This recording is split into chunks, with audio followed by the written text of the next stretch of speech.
गप्पू का पेट। पूजा गप्पू हमेशा खाने के चक्कर में रहता था। गप्पू मुंह में पानी भरते हुए बोला, वाह, आज तो मजेदार दावत मिलेगी। उसने बच्चों के टिफिन खोलकर देखे। कहीं पर आलू के पराठे थे, कहीं इडली सांभर, तो कहीं आम का अचार, पाम का अचार के का। बाकी बंदर भी खाने में लग गए। टोपू ने टोपी पहन ली। गप्पू खा रहा था, चिंकी नाच रही थी और डिंगू तो बच्चों के पेंसिल से पेड़ पर ड्राइंग बना रहा था। पूरा गांव नीचे खड़ा होकर यह नजारा देख रहा था और हंसी भी रोक नहीं पा रहा था। किसी ने कहा, ये बंदर तो सच में कार्टून लगते हैं। टोपी वाले की चिंताई सी बीच रामू टोपी वाला भी अपने सामान के साथ गांव में पहुंचा। उसने देखा कि सारे गांव वाले बंदरों की शरारतों से परेशान हैं।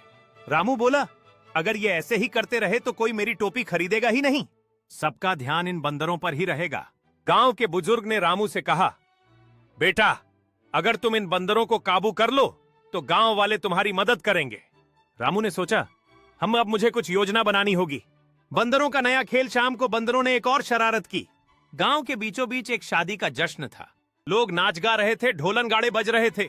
जैसे ही खाना परोसा गया, बंदर भी आधम के। गप्पू ने हलवाई की कड़ाही से जलेबी, चिंकी ने दुल्हन की फूलों की माला खींच ली। डिंगू ने ढोल बजाने वाले से ढोल छीनकर बजाना शुरू कर दिया, ढम ढम ढम। और टोपू ने सबसे ऊंचे पेड़ पर चढ़कर शादी की टोपी पहन ली और चिल्लाने लगा, अब मैं दूल्हा हूं।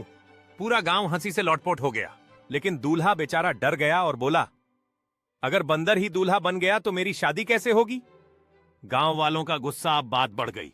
गांव वाले गुस्से से बोले, अब बहुत हो गया, हमें इन बंदरों को सबक सिखाना होगा। लेकिन कोई भी बंदरों को पकड़ नहीं पाया, वे बहुत तेज थे।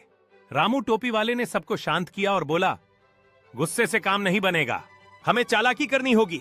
सभी गांव वाले। सुबह की तैयारी। अगली सुबह रामू टोपी वाला जल्दी उठ गया।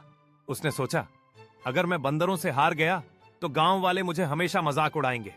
अब मुझे कुछ ऐसा करना होगा जिससे ये शरारती बंदर खुद मेरे पास आकर टोपियां लौटाएं। उसने अपनी टोकरी में टोपियों के साथ साथ कुछ अजीब चीजें भी रख लीं। एक आईना, कुछ लाल और पीले गुब्बारे और ढेर सारी मूंगफली। वह मुस्कुराते हुए बोला, अब देखना कैसे ये शरारती बंदर मेरे जाल में फंसते हैं। बंदरों की सुबह पेड़ पर बंदर भी उठ चुके थे।